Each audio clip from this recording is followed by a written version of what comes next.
والجمال ويا سيد البشر من وجهك المنير لقد نقمر القمر لا يمكن الصناع كما كان حقه بعد خدا بزرگ تو ہی قصہ مختصر یا رسول اللہ انظر حالنا یا حبیب اللہ اسمع قالنا اننی فی بحر غم مغرق خذ یدی سہل لنا اشکالنا۔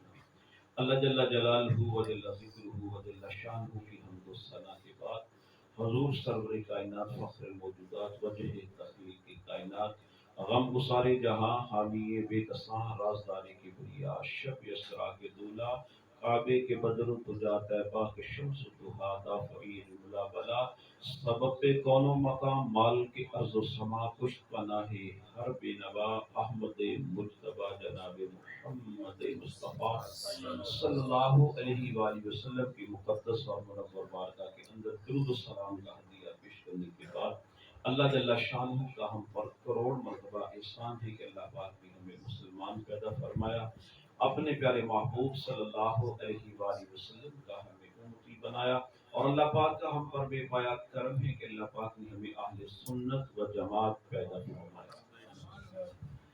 آج کی گفتگو کی بنیاد کیا ہے؟ ایک مرتبہ میں نے ایک گاڑی کو دیکھا جس کے پیچھے لکھا ہوا تھا سب کچھ اللہ سے ہوتا ہے، اللہ کے غیروں سے کچھ نہیں ہوتا۔ میں نے تلاش کیا اس بندے کو لیکن وہ مجھے نہ مل سکا، گاڑی کھڑی تھی، کچھ دیر دیکھتا رہا اس کا مالک مجھے مل جائے تو میں اس سے پوچھوں یہ جو تحریر لکھی اس کا مطلب کیا ہے، غیر سے تیری مراد کیا ہے؟ اگر تو غیر سے مراد ابو جہل ہے، نمرود ہے، فرعون ہے تو پھر تو بات درست ہے۔ سب کچھ اللہ سے ہوتا ہے، اللہ کے غیروں سے کچھ نہیں ہوتا۔ اگر تیری مراد یہاں نبی پاک ہیں، علی ہیں یا غوث اعظم ہے تو پھر تیرا عقیدہ قرآن کے بھی خلاف ہے، حدیث مصطفیٰ کے بھی خلاف ہے۔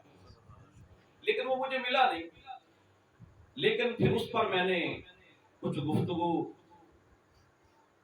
تحریری طور پر بھی نے لکھی اور میں نے سوچا کہ اس پر ایک بیان تیار کیا جائے، اور کچھ ساتھ یہ کہ یہ جو بدعقیدہ جس نے پچھلے دنوں میں کہا تھا کہ معاذ اللہ امی کا معنی ان پڑھ ہوتا ہے، وہ کینیڈا میں جو غیروں کی جولیوں پہ بیٹھا رہا، پاکستان آ کے اس نے پھر گستاخی کی، اور اس نے نیا بیان یہ دیا ہے کہ توحید یہ ہے کہ سب کا انکار کیا جائے۔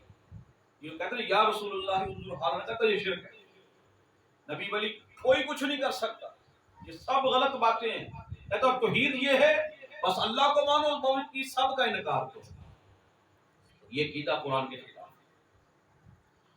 ہم اہل سنت کا یہ عقیدہ ہے کہ اللہ پاک خالق ہے، باقی سب اس کی مخلوق ہے۔ مخلوق اپنے وجود میں خالق کی محتاج ہے، تو لہذا کیسے ہو سکتا ہے کہ مخلوق خدا کے برابر ہو جائے؟ ہم اس بات کو مانتے ہی نہیں۔ کوئی نبی کوئی ولی خدا کے مقابل نہیں، اس لیے کہ وہ تو مخلوق ہے، اور مخلوق اپنے وجود میں خالق کی محتاج ہے، لہذا جو خود اپنے ہونے میں رب کا محتاج ہو وہ رب کا شریک نہیں ہو سکتا۔ تو ہم کہتے ہیں کہ جتنے نبی ولی ہیں یہ ذاتی طور پر ایک تنکے کے مالک نہیں، کسی نفع نقصان کے مالک نہیں، لیکن اگر رب ان پر مہربان ہو جائے تو سب کچھ یہ کر سکتے ہیں۔ اگر رب ان سے محبت کرے، ان کو قرب کے منزل عطا کر دے تو پھر سب کچھ رب ان کے حوالے کر دیتا ہے۔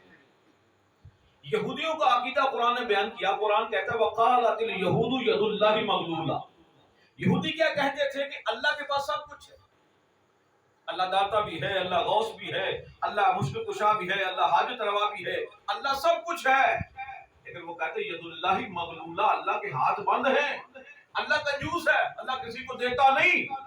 یہی عقیدہ ہے ان لوگوں کا، یہ بھی کہتے ہیں اللہ کے پاس سب کچھ ہے، اللہ دیتا نہیں۔ ہمارا یہ عقیدہ نہیں، ہمارا یہ عقیدہ اللہ کے پاس سب کچھ ہے، اللہ جسے چاہتا ہے اسے عطا بھی فرماتا ہے۔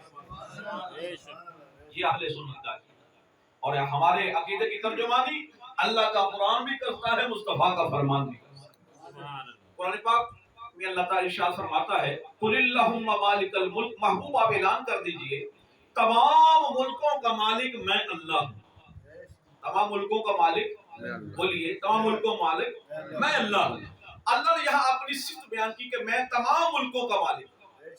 ابھی بات اگر یہاں تک کی رہتی تو توحید کیا ہوتی کہ بس اللہ ہے باقی سب کچھ نہیں۔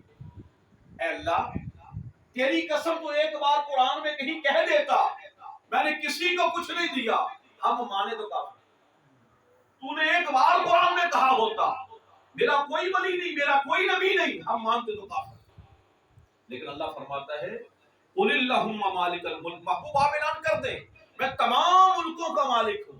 اور آگے سنیے کمال، اللہ پاک نے اپنی صفت عطا کا ذکر کیا کہ محبوب آگے یہ بھی ان کو بتا دے تو تل ملک من تشاء، یہ میں سارے ملک جو ہے ان کو سنبھال کے نہیں رکھتا، میں قبضہ کر کے نہیں رکھتا، بلکہ میری شان عطا یہ ہے میں جس کو جتنا چاہتا ہوں عطا بھی فرما دیتا ہوں۔ تو تل ملک من تشاء، ملکوں کا مالک میں دوسروں کو بھی بنا دیتا ہوں۔ اب یہ جو الفاظ ہیں تو تل ملک من تشاء، یہ کمال عطائے صفت ہے۔ یہ صفت مان لی جائے نا تو سارے جھگڑے ختم ہو جاتے۔